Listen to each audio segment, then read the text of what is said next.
மனித வாழ்க்கை மேம்பாட்டிற்கு மதம், ஜாதி இதெல்லாம் தேவையா, இல்லை மனிதாபிமானம் மட்டும் தேவை? நீங்கள் கொஞ்சம் ஆழமாக பார்த்தீங்கன்னு இந்த கேள்வி, மனித நேயத்தினாலே தான் இந்த மதம் உருவாக்கப்பட்டது, மனித நேயத்தினாலே தான் அந்த உணர்வுனாலே தான் ஜாதியும் உருவாக்கப்பட்டது. ஆனால் நாம் ஏதோ நோக்கி உருவாக்குனது இப்போ வேற ஏதோ நோக்கி போகுது.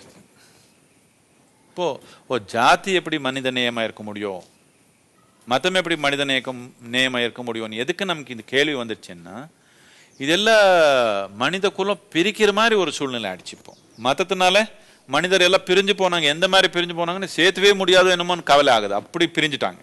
நன்மைக்காக உருவாக்குனது எல்லாமே குப்பை ஆயிடுச்சு. என்னத்துக்குன்னா, தலைமுறைக்கு தேவையான விழிப்புணர்வு கொண்டு வராமல் நாம் அதை அப்படியே உறுதிப்படுத்திட்டோம். இப்போ ஒரு ஜாதி எப்படி உருவாக்கப்பட்டதுன்னா, நம்ம நாட்டில் இப்போது உங்கள் அப்பா ஏதோ ஒரு வேலை பண்ணுறாங்க, உங்கள் அப்பா கார்பெண்டர்ன்னு வச்சுக்கோங்க. நீங்கள் என்ன பண்ணணும், சின்னதுலேருந்தே நீங்கள் கார்பெண்ட்ரி கற்றுக் கொடுக்க ஆரம்பிக்கிறாங்க உங்களுக்கு. என்னத்துக்குன்னா, வேறு எந்த ட்ரைனிங் சென்டர் கிடையாது, வேறு எந்த எஜுகேஷ்னல் இன்ஸ்டிடியூஷனு கிடையாது. உங்கள் அப்பா இரும்பு வேலை பண்ணுறாங்கன்னா நீங்கள் இரும்பு வேலை, உங்கள் அப்பா மருத்து வேலை பண்ணுறாங்க மருத்து வேலை, உங்கள் அப்பா ராஜான்னா நீங்கள் ராஜா. என்னத்துக்குன்னா, இந்த family situation was the only training ground. there was no other training facility anywhere else. இப்படி இருக்கிறப்போ கார்பெண்டர் எல்லாம் ஒன்றா சேர்ந்தாங்க. கார்பெண்டர் போய் இரும்பு வேலை செய்கிற ஆள் வீட்டில் கல்யாணம் பண்ணால் ஒத்து வரல. என்னத்துக்குன்னா, அவர் டைமு, அவர் சமைக்கிறது, அவர் செய்கிறது எல்லாம் வித்தியாசம். அதுக்கு சரி இந்த கார்பெண்டர் எல்லாம் ஒரு ஜாதி பண்ணிக்கலாம். ஆனால் ஒரு விதமான ஆசாரி ஆயிட்டாங்க. இரும்பு வேலை பண்ணுறவங்க எல்லாம் ஒரு மாதிரி ஆயிட்டாங்க, தங்கத்து வேலை பண்ணுறவங்க எல்லாம் இன்னொரு மாதிரி ஆயிட்டாங்க, ஒரு வேலை பண்ணுறவங்க தனித்தனியாக அப்படி ஆயிட்டாங்க. எதுக்குன்னா, அதுக்குள்ளேயே இருந்தால் அந்த நாலேஜு அப்படியே வளரும், அதுலேயே ஊறுறாங்க.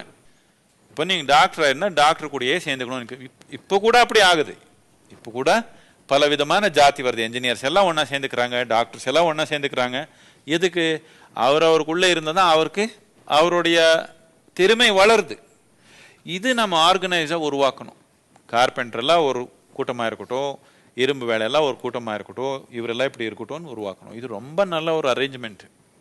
தங்கத்து வேலை பண்ணுறவன், இரும்பு வேலை பண்ணுறவன் எனக்கு கீழே நினைக்கிறான்.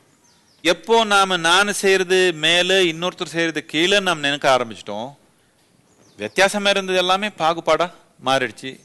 எது அழகாக இருந்தது எல்லாமே அசிங்கமாக மாறிடுச்சு. இந்த மதங்கள் கூட இப்படி தான். இது பலவிதமாக உண்மை தேடுறதுக்கு பலவிதமான தன்மை நாம் உருவாக்கணும். ஆனால் இப்போ நான் செய்கிறதே மேலே, இன்னொருத்தர் செய்கிறது கீழே நாம் எப்போ நினைக்க ஆரம்பித்தோம், இது அசிங்கமாயிடுச்சு. இப்போ இந்த மதம் ஜாதி உபயோகப்படுத்தி நாம் மனித குலம் எந்த அளவுக்கு பிரிச்சிட்டோன்னா, ஒருத்தர் நிழல் தாங்கிக்க முடியாது. வாய்ப்பு கிடைச்சா எல்லாம் கொலை பண்ணிடுவாங்க.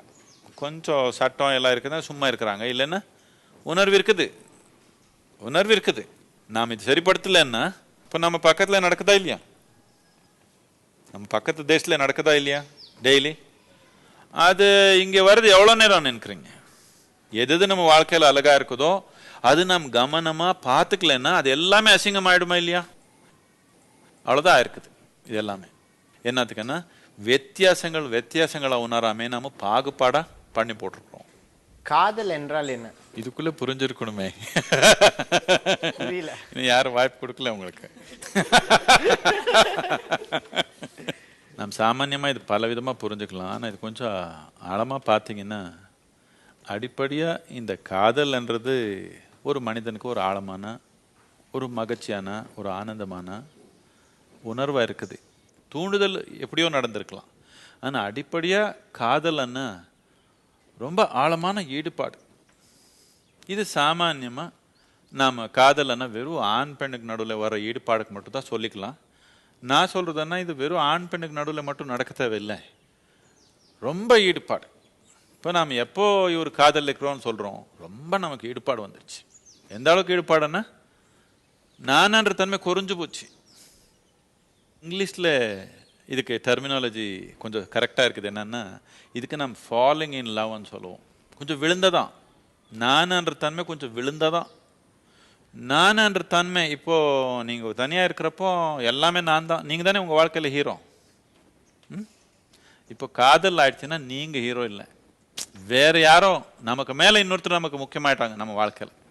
இந்த அளவுக்கு ஒரு தன்மை நடந்தா கட்டாயமா இதுல மனிதனுக்கு ஒரு வளர்ச்சி இருக்குது, ஒரு மகிழ்ச்சி இருக்குது, ஒரு ஆனந்தம் இருக்குது. எல்லாத்துக்கும் முக்கியமா நானன்ற தன்மை குறைஞ்சதான் மனிதனுக்கு இன்னொரு தன்மை கூட தொடர்பு வச்சுக்கிறதுக்கு ஒரு வாய்ப்பு இருக்குது.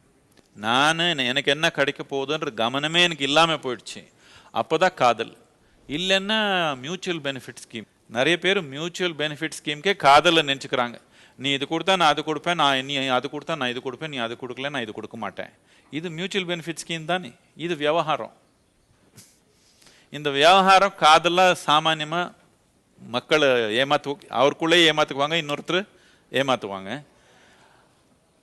ஆனால் காதல் என்ற மனிதனை உணர்தான் நான் என்ற தன்மையே குறைச்சி அவனு இன்னொரு உயிர் அவனுக்கு மேலே முக்கியமாக உணர்தான் அவனு கட்டாயமாக அவன் வாழ்க்கையில் ஒரு மாற்றம், ஒரு ஆழமான தன்மை கட்டாயமாக வரும்.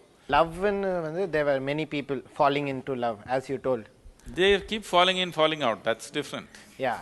There are many people, நிறைய பேர் வந்து அந்த காதலில் உளுந்து அவங்களே தண்ணியை அழிச்சுக்கிறாங்க. எப்படி suicide attempt. So that becomes as teenagers. இது என்னன்னா, இது மியூச்சுவல் பெனிஃபிட் ஸ்கீம் பண்ணாங்க. இவர் ஏதோ ஒன்று கொடுத்தாங்க, அவர் ரிட்டர்ன் பண்ணல. பிஸ்னஸ் லாஸ் ஆயிடுச்சுன்னா தற்கொலை பண்ணிக்கிறாங்க இல்லையா, இது அதே மாதிரி தான். ஒரு வியாபாரத்தில் லாஸ் ஆயிடுச்சு இருக்கு. காதல் இல்லை. காதல் இருந்தால் என்ன, நமக்கு யாரு கூட காதலும் அவர் நல்லா இருக்கணும்ன்ற ஒரே ஆசை தானே நமக்கு. இதுக்கு தான் நான் காதல்ன்றது இது ரசாயன தூண்டுதல்னால நடக்கிறதுனால இப்படி டிரான்சாக்ஷன் நடக்குது. இது நாம் ஒரு நிலையில் ஒரு வயசில் ஏதோ இந்த மாதிரி தூண்டுதல் நடக்கலாம் நமக்கு. ஆனால் நாம் என்ன பார்க்கணுன்னா, இப்போ ஒரு மனிதர் கூட காதலாய் இவ்வளோ அழகான ஒரு உணர்வு நமக்குள்ளே வர முடியும்னா, நாம் எல்லா உயிர் கூட இந்த மாதிரி காதலிக்க முடியும்னா, பிரதியொரு உயிர் கூடயோ பிரதியொரு ஜீவராசி கூடயோ நாம் இந்த மாதிரி காதலிக்க முடியும்னா, இதுக்கு தான் ஆன்மீகம்னு சொல்லுவோம்.